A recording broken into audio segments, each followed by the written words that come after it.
هو ليس مزار سياحي فحسب، بل تحول إلى مزار يرتبط بعيد الحب بعد قيام الأحبة بوضع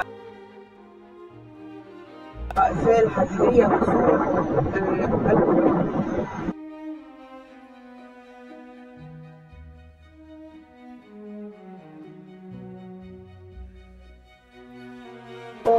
جميل. النهارده يوم حب ومودة، النهارده متواجدين على كوبري ستانلي زي ما حضراتكم شايفين كده، من عند او من امام سور الاحبه والعشاق زي ما حضراتكم شايفين، وزي ما بنتابع معاكم التفاصيل هنا غير.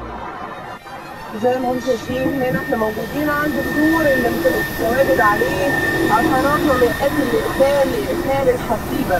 ايه حكايته وايه تفاصيله وده اللي هقوله لحضراتكم مع اليوم النهارده 14 فبراير، موافق عيد الحب واحتفال القاعدة بعيد الحب النهارده. هقول لحضراتكم تتجه الأنظار في الإسكندرية نحو كوبري ستانلي، أحد أهم المعالم السياحية بالإسكندرية. وإلقاء المفتاح في البحر علامة على الحب الأبدي الذي لا ينتهي وسيظل إلى الأبد كما يتمنى العشاق، ودليل على أن هذا الحب الذي جمع العاشقين لن ينكسر وسيظل موجودا بوجود هذا القفل الحديدي بسور الكوبري. وفي نهاية الكوبري الممتد في منطقة ستانلي يشهد المرة والزائرين أثار الحب المعلقة بالسور الحديدي يكسوها الصدى نتيجة تواجدها لعدة سنوات، وضعها الأحبة بعد كتابة الأحرف الأولى من اسمهم، أو يقوم البعض برسم شكل قلب أيضا دليل على شدة الحب، كما يقوم البعض الآخر بدهانه بلون مختلف حماية ليه من الصدى وتميزه بين عشرات الإقفال المنتشرة بنهاية السور الحديدي. وجاءت تلك الفكرة بكوبري ستانلي الشهير بالإسكندرية على غرار جسر العشاق على نهر السين بفرنسا، وهي الفكرة التي تعبر عن الحب الأبدي الذي لا ينكسر أو ينفك إلى الأبد.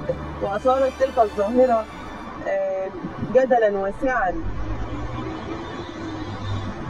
ما بين مؤيد ومعارض، والبعض نظر إليها على أنها تقليد أعمى لعادات أوروبية وغريبة لا تمت للعالم العربي والشرقي بأي صلة، ولكن خليني أقول لحضراتكم يعني زي ما حضراتكم شايفين الشكل عامل إزاي. السور بأكمله سور كامل متواجد هنا في عشرات ومئات الإقفال.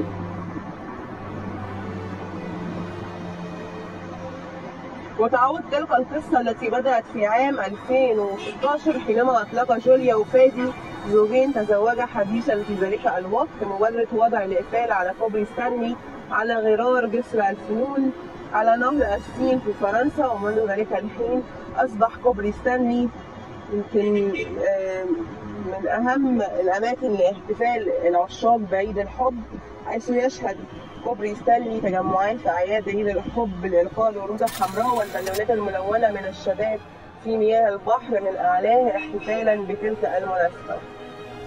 يعني زي ما حضراتكم شايفين، خليني أوري لحضراتكم إيه اللي موجود وإيه اللي مكتوب هنا على الإقفال زي ما شايفين، ولكن في بعض الكلمات مش واضحة نتيجة إن المكان أو الإقفال دي بقالها عدد سنين، يعني بقالها فوق 8 سنين متواجدة هنا. يعني خليني أوري حضراتكم الحروف بتاعة الأسامي مكتوبة، وهنا في معانا اس واتش، وفي معانا هنا يمكن زي ما انتم شايفين بردك اسم بسملة. اسامي كتير متواجده هنا على الاقفال اللي موجوده امام حضراتكم من اعلى كوبري ستانلي.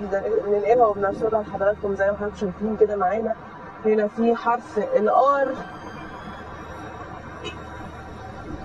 وهنا مكتوب مصطفى بحبك انا ايمان. وده القفل ده اتحط غالبا في شهر 8 عام 2023.